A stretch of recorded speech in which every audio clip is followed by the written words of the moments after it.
Estas férias leve o observador no bolso. Na praia, no campo ou entre viagens, acompanhe toda a atualidade sem limites. Assine com 40€ de desconto e habilite-se a ganhar uma estadia de 2 noites num dos hotéis boutique da Small Portuguese Hotels. Este verão, desligue da rotina, não da informação. Assine em observador.pt.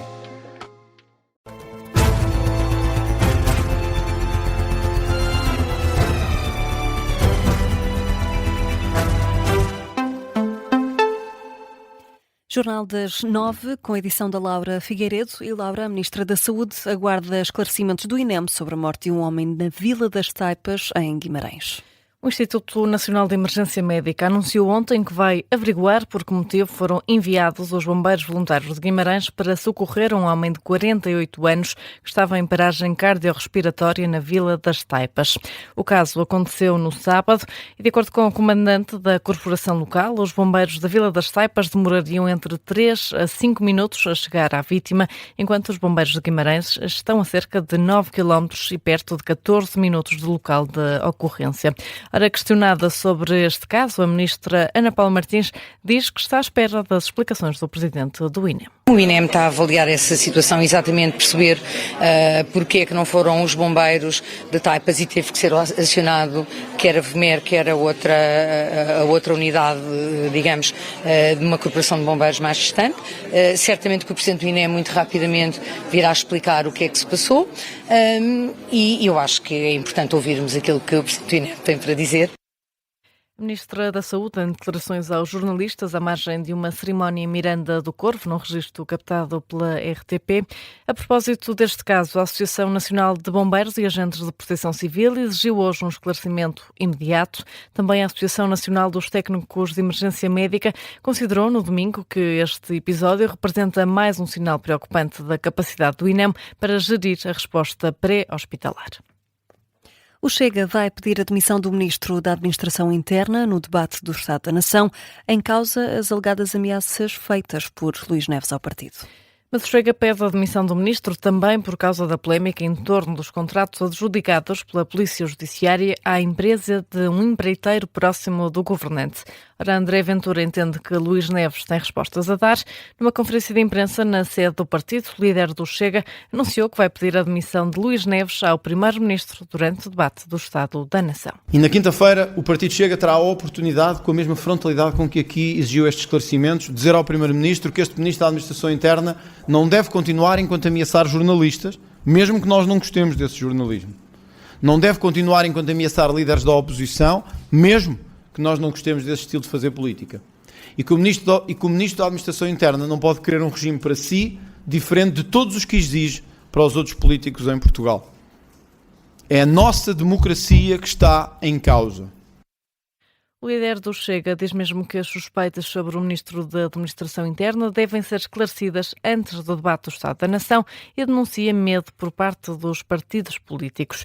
Já sobre as alegadas ameaças de Luís Neves ao Chega, André Ventura não tem dúvidas, diz que as imagens são incontornáveis. Comecei por desvalorizar, por entender que tinha sido o calor do momento, até termos denúncias mais sérias da ameaça e do abuso de poder que tinha sido determinado pelo seu Ministro da Administração Interna e que conseguimos, através da recolha de imagens que são incontornáveis, ficar claro.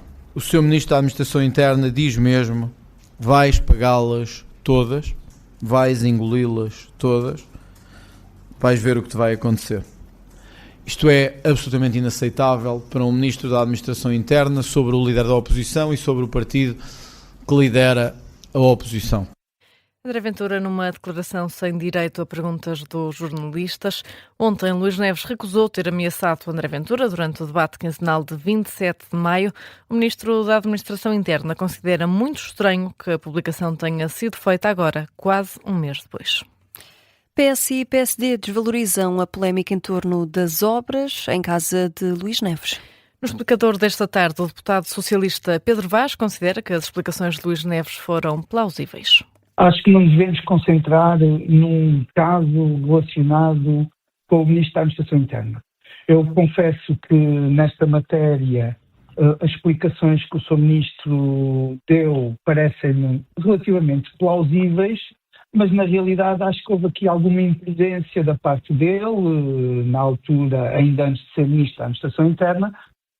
O socialista Pedro Vaz desvaloriza a polémica. O deputado do PSD, António Rodrigues, considera que o Ministro esteve bastante disponível para dar todas as explicações. O Ministro da Administração Interna, de imediato, esclareceu em todo o sítio que estava disponível o seu comportamento durante este processo. Portanto, nada me leva a crer que não corresponde à verdade, e diria mesmo, em matéria de obras particulares, e eu também sou advogado, contam-se pelos dedos das mãos as pessoas que fazem contratos para obras pequenas. António Rodrigues, do PSD, ouvido no explicador da Rádio Observador. Falamos agora dos exames nacionais. Os diretores escolares acreditam que os alunos vão ter acesso às classificações na sexta-feira, tal como está previsto. Depois das reuniões desta tarde no Ministério da Educação, o presidente da Associação Nacional de Diretores de Agrupamentos e Escolas Públicas diz que sai com um sentimento de confiança. Filipe Lima revela que o ministro Fernando Alexandre deu garantias de qualidade relativamente à classificação das provas. Nós estamos a um dia do término dos professores, portanto, acabarem o seu trabalho. E por esse motivo, e também pela percentagem que parece ser elevada, 95% dos itens neste momento estão corrigidos, levam a crer que, de facto, nós no dia 17 possamos fixar as provas. Por esse motivo. Portanto, é esse indicador que lhe dá essa esperança? É só esse indicador que lhe dá essa esperança, com certeza. É uma esperança que eu acho que é reforçada, mas temos que esperar pelo dia 17. Na mesma, também ver para crer. Eu quero ver as pautas fixadas nas escolas. Acho que é uma grande vitória das nossas escolas, se isso acontecer. O presidente da Associação Nacional de Diretores de Agrupamentos e Escolas Públicas afirma ainda que o ministro Fernando Alexandre deu garantias de qualidade relativas à classificação das provas nos últimos dias. O Ministro garantiu-nos total confiança, qualidade na classificação. Eu também não quero pôr em causa de forma alguma, e o Ministro não põe, o trabalho da excelência, e eu queria dizer isto, dos professores classificadores, que nós ontem dizíamos e hoje reafirmamos que são sofredores, estão a sofrer muito com esta situação. O Ministro hoje até pediu desculpa da parte da manhã aos professores, sobretudo, penso eu, aos professores classificadores, e fez bem em fazê-lo. Aos diretores escolares, o Ministro da Educação indicou que perto de 95% dos exames estão corrigidos. O Ministro dos Negócios Estrangeiros, Paulo Rangel, discorda do anúncio de Donald Trump, o presidente norte-americano, que anunciou hoje que os Estados Unidos vão restabelecer o bloqueio naval ao Irão e cobrar uma taxa de 20%.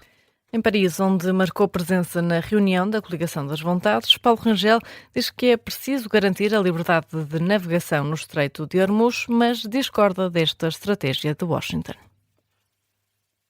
Quando defendemos a liberdade de navegação, defendemos a liberdade de navegação pura e dura. E, portanto, naturalmente que a nossa posição é de não concordar com uma medida dessas. Uma coisa é, obviamente, tomar as medidas necessárias para garantir a liberdade de navegação. Ela está em causa e aí os Estados Unidos têm tido um papel importante, especialmente nos últimos dias, porque foi o Irão que começou com a violação da liberdade de navegação que estava no acordo e, portanto, para isso, naturalmente que há aqui um grande suporte e até para vir a acompanhar essas operações mais tarde, mas sempre no sentido de respeitar o direito do mar e a liberdade de navegação. O Ministro dos Negócios Estrangeiros, Paulo Rangel, em declarações aos jornalistas em Paris. Esta tarde, a Organização Marítima Internacional das Nações Unidas disse que não há base legal para os Estados Unidos cobrarem tarifas a quem passar no Estreito de Hormuz. Também de recordar que, ainda há algumas semanas, Marco Rubio referiu que nenhum país pode cobrar tarifas para circular em águas internacionais. Entretanto, os preços do petróleo aumentaram depois do anúncio do bloqueio contra os portos do Irão. O anúncio feito por Donald Trump provocou um aumento dos preços do petróleo em mais de 7%. O petróleo Brent subiu 7,1% para 81,40 dólares o barril, enquanto o petróleo norte-americano subiu para 76,50 dólares o barril, os níveis mais altos desde 15 de junho. Laura, vamos agora atualizar as notícias de âmbito local. Em Oliveira de Azeméis, o Governo autorizou o abate de 52 sobreiros para permitir a construção dos reservatórios de água na Vila de Fajões. A decisão desbloqueia um processo que dura há mais de um ano e que mantinha a população sem acesso à nova rede de abastecimento público da freguesia. No despacho publicado em Diário da República, o Governo justifica a decisão com o interesse público da infraestrutura e refere que não existem alternativas válidas para a localização prevista. A freguesia de Guifões inaugurou um conjunto habitacional com 45 novas casas. As chaves das habitações foram entregues às famílias este domingo, no âmbito do Programa de Apoio ao Acesso à Habitação. O empreendimento representa um investimento de cerca de 6 milhões de euros. Estão previstas, até ao final do ano, um total de 512 novas casas financiadas pelo PRR. Em Sesimbra já está no terreno a obra para a requalificação da Estrada das Pedreiras. A intervenção destina-se à repavimentação da via e à instalação de novas condutas da rede de abastecimento de água. Os trabalhos vão obrigar a cortes e ao condicionamento do trânsito, com o desvio da circulação por percursos já devidamente assinalados. A obra tem um prazo de execução de 1 ano e é o maior investimento de sempre numa via do município. A PSP desmantelou hoje uma rede de traficantes na zona de Loures. De acordo com um comunicado do Comando Metropolitano de Lisboa da PSP, a rede criminosa atuava nas regiões de Odivelas, Amadora, Sintra e Lisboa. A investigação teve início há cerca de 1 ano. Terminou hoje com a detenção de 7 homens entre os 21 e os 42 anos. Foram também apreendidas algumas substâncias estupefacientes, várias armas e dinheiro. Em Leiria, um homem foi detido por extorsão no município da Nazaré. De acordo com a Polícia Judiciária, o suspeito exigia quantias monetárias às vítimas para não divulgar imagens e conversas de caráter íntimo. Os crimes aconteceram no final do ano passado. O suspeito acumulou com o esquema cerca de 16 mil euros. Na Zambuja já abriram as inscrições para a 6ª etapa da canoagem Mais Lesíria Mais Tejo. O percurso vai ser feito no Rio Tejo e vai ligar a Vala Nova, no concelho de Benavente, ao Palácio das Obras Novas, na Zambuja. A atividade acontece no próximo domingo, dia 19 de julho. Laura Figueiredo com o Jornal das 9.